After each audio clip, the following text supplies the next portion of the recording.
With so many blockbuster trades and signings going on around the league, it's important that each team keeps up with the chaos.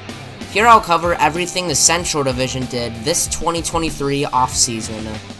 By far the greatest team in this division are the Milwaukee Bucks. Just 3 years ago, Milwaukee won the NBA title, and then they got whacked by an 8 seed in the first round. Look, I don't know what Giannis was thinking, but last season sure as hell was a failure. However, this year they can turn it around. The Greek Freak is still playing on the Bucks, but he can't win it alone. 3 key players have had a chance to leave in free agency. First, Chris Middleton, who decided to stay on a 3-year deal with the Bucks. Even though he got a huge pay cut from $40 million last year to $25 this year, Milwaukee was the only championship contender willing to offer him that much money. If he refused, Middleton would probably be on some god-awful team like the Rockets or something. Second was Brook Lopez. He also agreed on a 2-year deal to stay with Milwaukee. And finally, Jay Crowder will stay for at least 1 more year. That's 3 for 3. And sure, they lost Javon Carter and Joe Ingles, but in return, Milwaukee got a new head coach, Malik Beasley, and this rip-off version of Brook Lopez, so shoot, that's his brother. Even though they didn't do that much this offseason, I still believe the Milwaukee Bucks are an underrated championship contender. Grade B+. The Cleveland Cavaliers. If you're the Cavaliers, the first thing you should do is snatch a couple good players in free agency to build around Donovan Mitchell.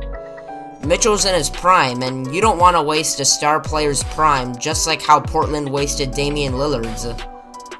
But the best thing they did, signed 2 names I've never seen before in my life.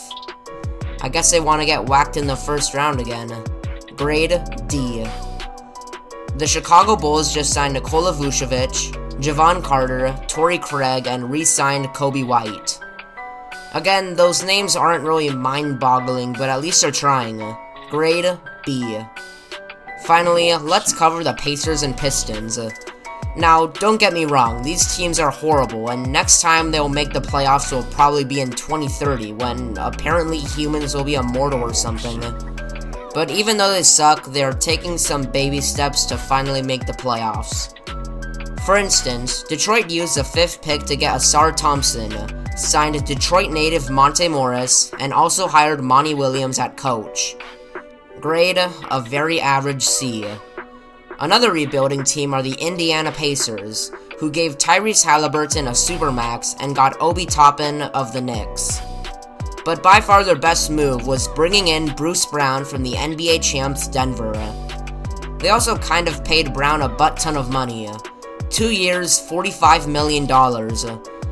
And Bruce Brown was a pretty decent role player in Denver, but no way is he a $22 million a year player. Grade B-.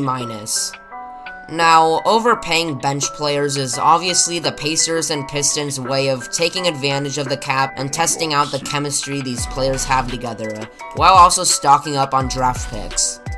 Anyway, please subscribe and I'll see you later.